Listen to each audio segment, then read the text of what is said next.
आज बघा हे भरपूर असे आवळे काढून आणले आणि हे आहे आमचं आवळ्याचं झाड. आता हे झाड बघा खूप उंच गेलेलं आहे आणि या झाडाला भरपूर आवळे लागलेत, पण हे आवळे काय माझ्या हाताला येत नव्हते, म्हणून मग मी या काठीने आवळे झाडायला सुरुवात केली. आता आवळा म्हणजे आपल्या आरोग्यासाठी नैसर्गिक वरदानच आहे आणि व्हिटॅमिन सी ने भरलेली नैसर्गिक ताकद आहे.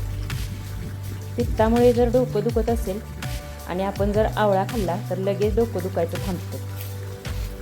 खाली पडलेले सगळे आवळे वेचून घेतले. केसांच्या तक्रारीसाठी सुद्धा आवळा गुणकारी आहे. आवळे काढायच्या अगोदर शेवग्याच्या शेंगा पण काढल्यात आणि आता हे सगळे आवळे पण गोळा करून घेतले आणि आता ह्या शेवग्याच्या शेंगा आणि आवळे घेऊन मी शेतातील घराजवळ आले. तर ह्या शेवग्याच्या शेंगा आणि हे एवढे असे आवळे मी काढून आणले. आवळे घरी आणून अगोदर धुवून घेतले.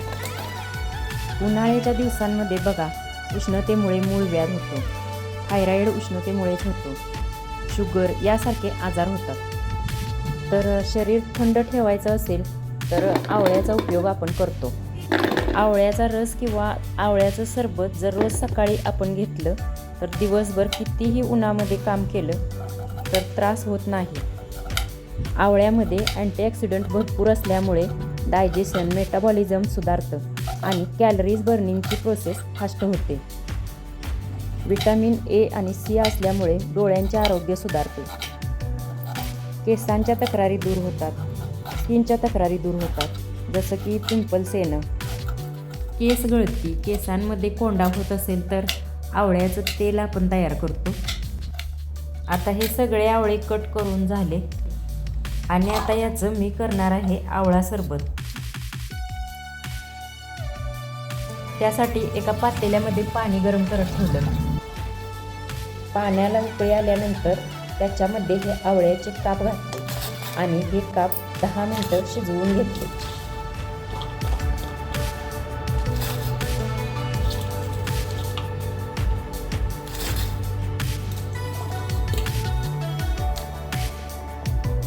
दहा मिनिटं आवळे शिजवून घेतल्यानंतर याच्यामध्ये 1 चमचा सैंधव मीठ घातलं. दालचिनीचे 2 तुकडे घातले. दालचिनीमुळे या सरबताला खमंग अशी चव येते आणि गोड चवीसाठी 1 वाटीभर साखर घातली. आता हे सगळं अजून 5 मिनिटं छान असं शिजवून घेतलं आणि आता वेळ आलेली आहे आवळा शिजलाय का बघायची. तर इथं बघू शकताय खूप छान असा आवळा शिजलाय. आता गॅस बंद करायचा आणि हे सगळं एका मिक्सरच्या भांड्यामध्ये काढून घ्यायचं आणि आता हे थोडं थंड झालं की मिक्सरमध्ये फिरवून घेतल्यानंतर खूप छान असं आवळा सरबत तयार झालेलं आहे. आता हे आपण एका हवाबंद बरणीमध्ये भरून स्टोअर सुद्धा करू शकतो.